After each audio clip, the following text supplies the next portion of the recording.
On peut enrichir avec bon, j'ai parlé du frigo tout à l'heure. Dedans, on va y trouver effectivement ben, des produits laitiers. On va y trouver ben, rien que du beurre est extrêmement riche, hein, je sais bien. Je prêche pour ma paroisse. Moi, j'habite les Hauts-de-France. Euh, Mhm. bon, Anne-Cécile est à Marseille, donc le beurre, tu connais pas, hein. Ben Et en voilà. fait, non, je veux dire par là Ce sera l'huile d'olive chez moi. mais l'huile d'olive est énergétique, hein, on est Bien bien sûr. tous d'accord. Donc, en fait, ce qu'il faut, c'est penser à apporter de l'énergie, bien sûr, sous forme de lipides.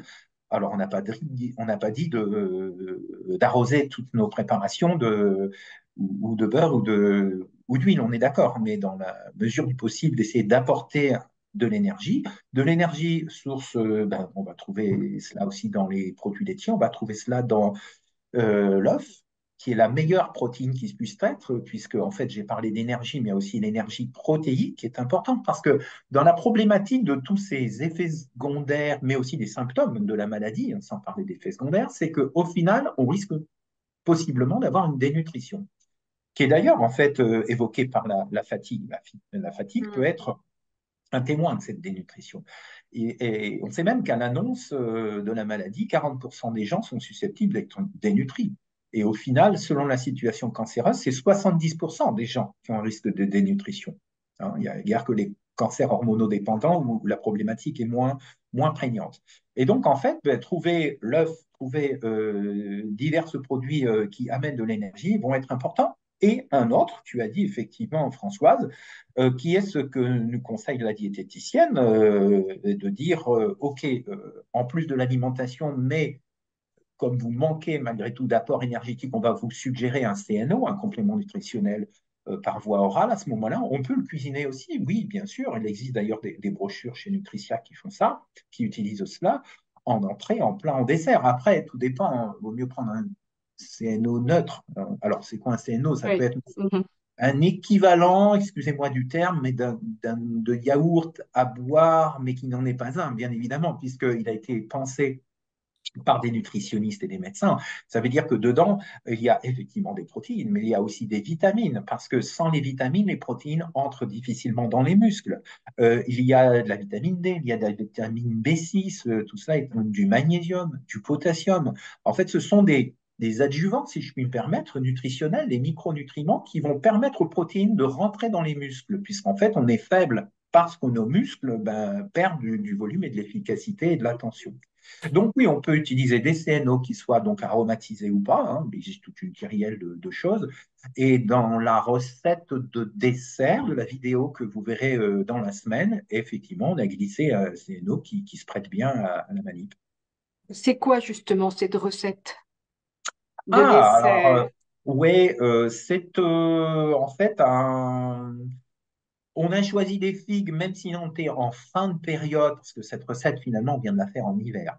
Mais on a eu des petits coups de froid qui ont fait que les figues sont assez vite disparues des rayons, mais malgré tout, j'ai réussi à en trouver, tout simplement dans mon jardin, dans les Hauts-de-France, j'avais encore des figues.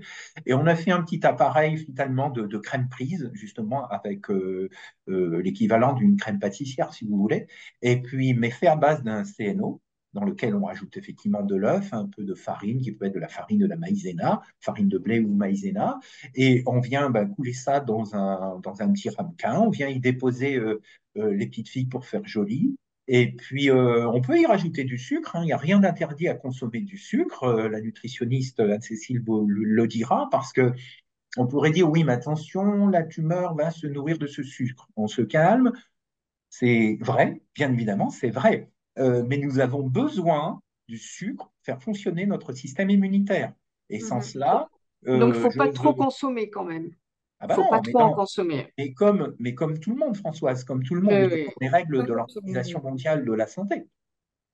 Et vous verrez dans cette recette que on est plutôt à une recette avec peu de sucre, mais il y en a quand même de manière à stimuler le système immunitaire et ben, y résister à l'agression de cette pathologie. J'utilise même le CNO, mais là c'est pour le fun. Partons sur le festif, puisque avec ces dames que vous avez vues tout à l'heure, on a essayé d'imaginer pour les enfants des petites choses. Et ce qui fait que j'ai pris le CNO et la veille je l'avais congelé dans des Ouais, ça moules. se glace, Ah effectivement. ouais, Les ouais, glaces. c'est sympa. Alors ça fond aussi vite qu'une glace, hein. Alors, j'avais fait des choses un peu plus pour adultes, et puis j'ai aussi pris, vous savez, un moule où on voit des dinosaures, et bon, on se fait un petit dino, un petit truc sympa, ou des fleurs, et puis on apporte ça au dernier moment qu'on vient mettre à côté de la petite part de gâteau. Les J'avais sapins de aussi fait, Noël. ouais, ben voilà, pour Noël, mais pour un anniv hein, aussi, tu fais ça pour un anniv, pour Pâques. Pour Pâques, bon, chocolat, ben, on prend une base de chocolat et c'est parti.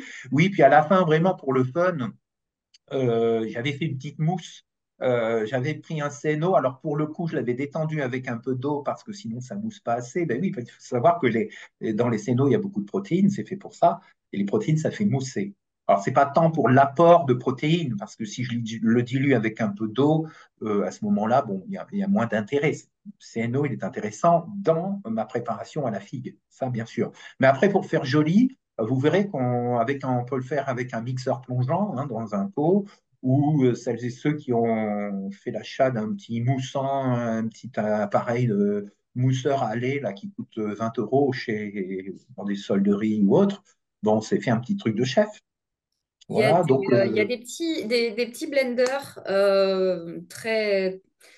très peu chers qu'on peut prendre pour préparer des smoothies. Enfin, c'est vraiment ce petit blender qui est chauffant aussi, donc qui nous permet de cuire en même temps les préparations et d'avoir un rendu soit plutôt mouliné lisse ou simplement haché.